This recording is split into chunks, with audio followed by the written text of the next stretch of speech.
That's the kind of reaction. It's the same thing when we had decided to put taxes on cigarettes and alcohol. We were the only jurisdiction in the nation that had a minimus pennies on cigarettes and tobacco. I mean tobacco and alcohol. Yeah. And one of Governor Paiwanski's grandson had let me know that they had promised him they won't never see the day when those items would be taxed. Well, you have to be out your loony mind. If you didn't put them, minimum 1,600 government workers would have to be sent home.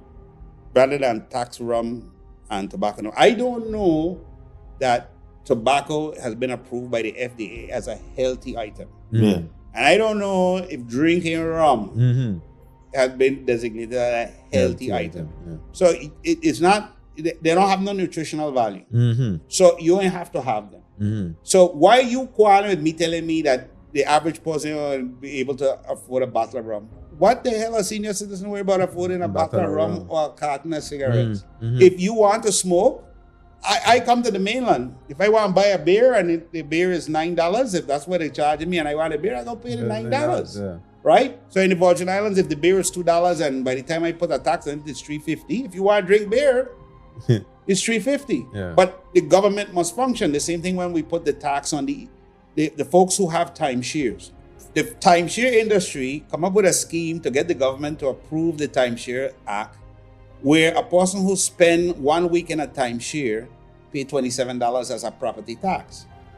Now, when you go to the Ritz-Carlton timeshare, it's $9,000 for the week.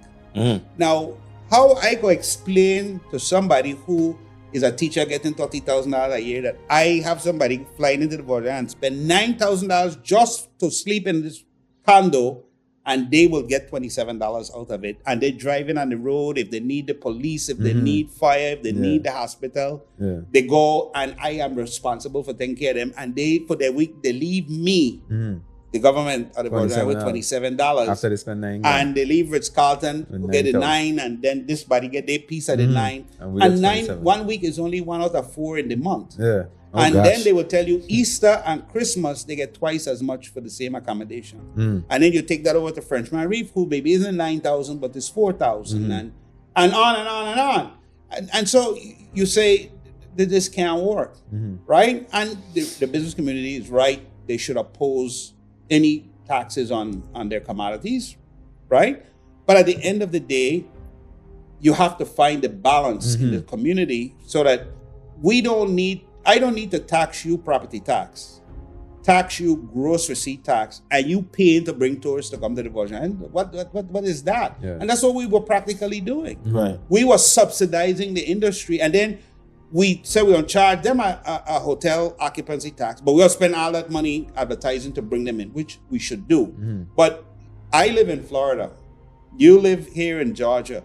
All these trucks and vehicles that are running on the highways and the byways, they're going to leave piece of money behind. And they only passing through, and that's what everybody does. So the Virgin Islands shouldn't do it any difference. And it is those revenues that really help save the Virgin Islands through the pandemic, when you didn't have a lot of tourists and everything visiting and spending money. And also the 8% cut, right? We restored that, $63 million. We used the infrastructure tax to fund because the employees won their case in the Third Circuit. So I sent a bill down called the infrastructure tax on the timeshares is what funded the payment to return the government employees their 8% cut, everybody who lost their money. And every contract that Oswald Potter and I signed, every collective bargaining agreement that we signed in the 4 years we were in office, we paid them. We implemented them. And also, remember, when we did the deal with the refinery, we were able to pay the ones for John Dion.